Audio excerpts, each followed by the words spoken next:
Alright, and hey there Prox Gaming Crew, and this is Proxify here, and welcome to another one of these said top favorite video games for a said console. And this time around, it is not going to be the Nintendo Wii, because I already went and gave off my top 5 for that, but however, this is going to be a top 10 for a Nintendo Switch. Now, I do have quite a bit of other said video games on the Nintendo Switch on my time, but I'm going to go and talk to you guys about the games that I have currently played so far, and also have done on my channel, and that is what I'm going to be going out of my way to do the top 10 for. Now, just letting you guys know that there will be some subtle ties with certain games that I will be doing. So I know that for what you guys are going to probably be telling me in the comments is that it's not really as like a top 10, but mind you, I'll give you a little bit of some reasoning as to why that some of these games are like somewhat kind of mashed in between together, just like how we did it before with Zack and Wiki and with Super Paper Mario within that one particular tiebreaker there. So let's get ourselves right into the first of many of them, and that is going to be with one game that is a Pokemon spin-off game, and that is going to be with Pokemon Mystery Dungeon. Now, this is Rescue Team DX, and I have to say that when I got this game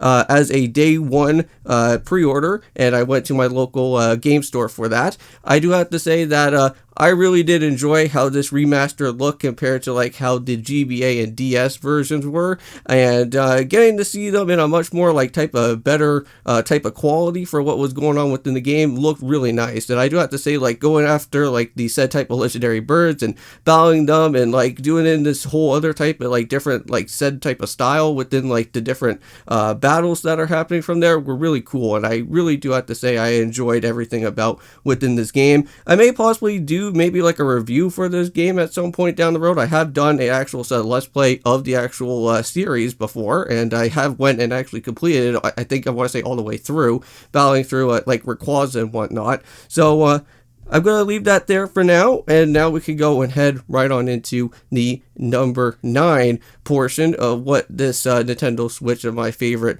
of those games are going to be, and that is with Ori Will of the Wisps. Now, if you guys remember, we have went and done a series on this before, and I have to say, going through that game, battling through the different set of bosses in there, some of them were actually pretty tricky, and I do have to say, it gave me a run for its money, even though that I went and played it in I think it was like an easy mode that I went and did before, and it was still even tricky just within being easy as well, because I never really went into an Ori game before, and seeing it as like a Metroidvania type of game and going through like all the different type of worlds and looking for all the different secrets and other items that were around were really cool as well. And I do have to say, if you never played through Ori or any of the 2 games, like such as the Blind Forest as well, I really do recommend it. And if you are a fan of Metroidvania games, this is something for you.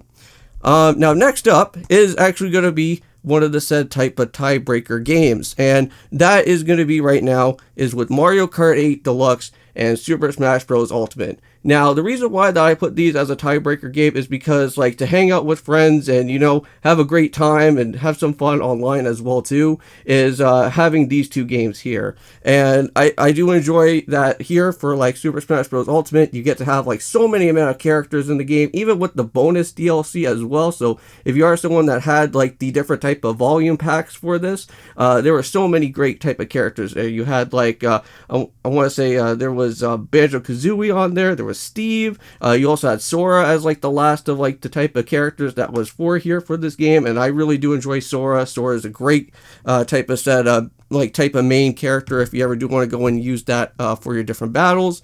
And then also, of course, we also do have with Mario Kart 8 Deluxe.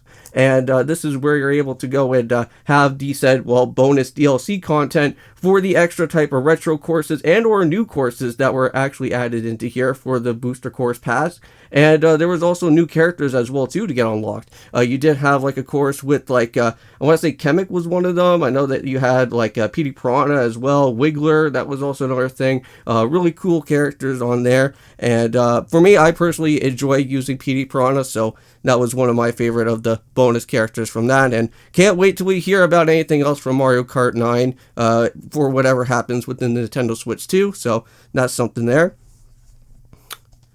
Alright, Now, up next, for what I actually do have, is again another tiebreaker here. But the reason why that I have these as a tiebreaker is that these two games are a Paper Mario type of series games with each other. So I have to say that for me personally, I really did enjoy with Paper Mario and the Thousand Year Door on the remaster side for Nintendo Switch. Absolutely enjoyed it, and getting to see like a much more like I guess better quality of life within the game itself was really cool. And each of the different type of characters within that game kind of had their own type of voice like within there, because normally most of the times you always kind of have like the regular type of talking from like most of the other set characters, but now they had like their own type of like personal voice that was there.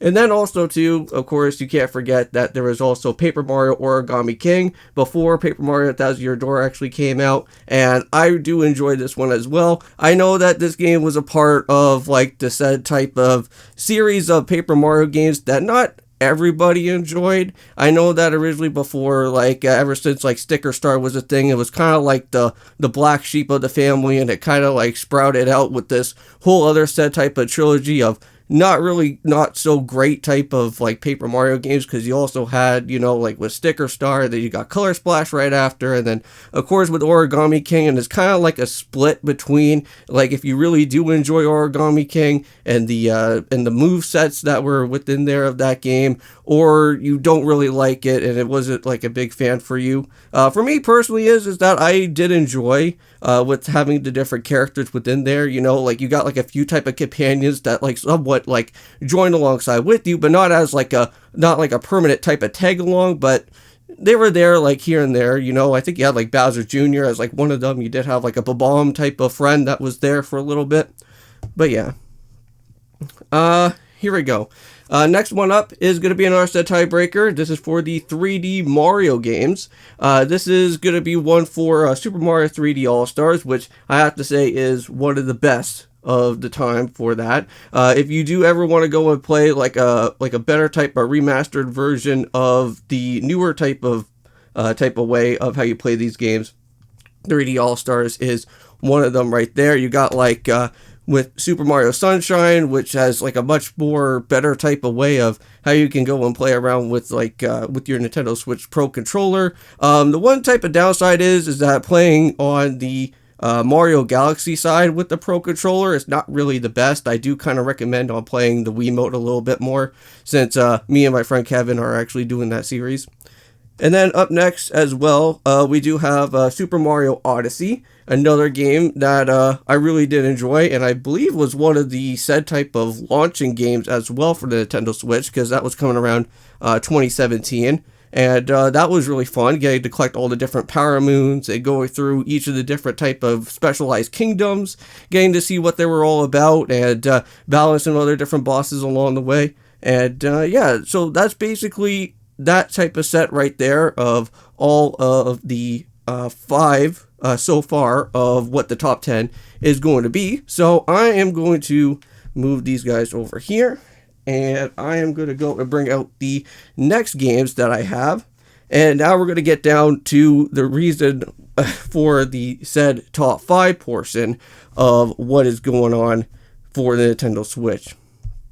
So up next for top 5 of the said type of Nintendo Switch games is going to be with Metroid Dread. Oh boy, this game is so much fun. I am glad that Nintendo is coming back and bringing out with other different set like Metroid games. Metroid Dread was one of those games that was able to bring back like somewhat of like a Samus Return type of vibe from like the 3DS era, and like kind of move it off here to the Nintendo Switch. Absolutely enjoyed that game, played that on my channel, and I enjoyed that whole entire like final boss battle. Now mind you, I know that like the final part of like the game is like somewhat relatively easy in a way, because like at the very end of like the boss battle, you have to like go and use this big huge plasma beam attack to just annihilate the guy. But even though like beforehand, just going into like the first phase of the battle was a pretty gnarly, but after that, not really all that too bad. Now for the next one here, we got is number 4. That is going to have to be with Tears of the Kingdom, a Legend of Zelda game, of course. And I have to say, the second game for what the Breath of the Wild series was all about really good, I have to say. I really did enjoy the storyline, even though that, unfortunately for me, when I went and played it on my channel, couldn't really go a battle through Ganondorf all the way. I got myself completely destroyed, like, midway through the actual said fight, and didn't really have the best type of equipment for it, so that's my own bad right there. But I do have to say, even though, like, before the whole Ganon fight, going through the different type of dungeons, going through those little mini side dungeons, through, like, those type of shrines and whatnot, and learning all the different type of, like, puzzle objectives and whatnot, they were really fun. And I do have to say, like, for me personally, I'm a big fan of any type of puzzle game related type of stuff, so having Tears of the Kingdom right there was a great experience for it.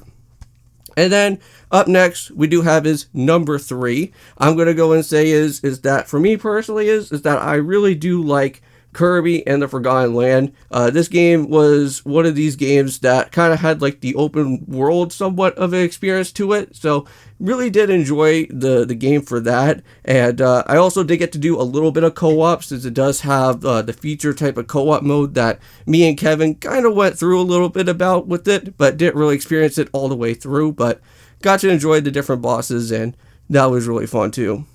And then as well, for number 2, I do have to say, is that if you guys have never wanted to play through Yokai Watch series before, and I don't know if you guys kind of know that there was a 4th game in the entry, but it was only Japan exclusive, but I actually have it though. And you are allowed to play Japanese games off of a said type of Nintendo Switch, and this is Yokai Watch 4++, since it does have like the extra type of stuff within the game here. But I do have to say, this type of series that I went and did on my channel like literally blew up. Because I know that you guys like showed like a massive amount of support here on Yokai Watch 4++. Like we went through like almost everything that we could go and do within that game. Like we got like special event type of yokais. We went and did a whole bunch of other set stuff. We even completed off with the final boss of the game, which that was really cool. I got to learn a little bit of like the lore of like the whole set type of boss within that game, and really fun. And if you never went and played through Yokai Watch 4++, mind you, you do have to go and kind of find other means of how to go and play the game, but it is very fun to to go and enjoy through another said Yokai Watch game. And here we are, the final game, and I know that this one is going to be the number 1 of probably for most of you guys out here, and this is Animal Crossing New Horizons. I absolutely love this game. This is number 1 by far out of all the different Nintendo Switch games that I've absolutely enjoyed. During the time of when things went south for everybody around the world, this was the one game that I spent countless amount of hours with. Had so much fun with the amount of friends that I played online with. I spent countless amount of hours trying to collect all the different fishes, all the bugs, all the underwater sea creatures. I spent so much amount of time, and I literally finished off like everything for the different set type of decks of like everything within that game, and absolutely enjoyed it. And it was one of the best type of experience that I ever played through with an Animal Crossing game, and I can't wait for when the Switch 2 does come around, and maybe we could get another New Horizons, maybe a New Horizons 2 or something like that if it ever comes down the road, or maybe we get like a whole other type of new type of game and they get rid of like the New Horizons part of it. But hopefully the new, whatever the new Animal Crossing does come out, hopefully it will be another fun experience like that. But anyways, I'll see you guys in the next one. Hopefully you did go and enjoy with everything here for the said type of top 10. I wanted to try and at least make it like somewhat like not really too long, but at least just kind of like give off like a brief description on why like most of those type of games were like my favorite. But anyways, I'll see you guys for another one. I will try and do a GBA version as well with the different type of games that I have. So I'll see you guys then, and of course, peace.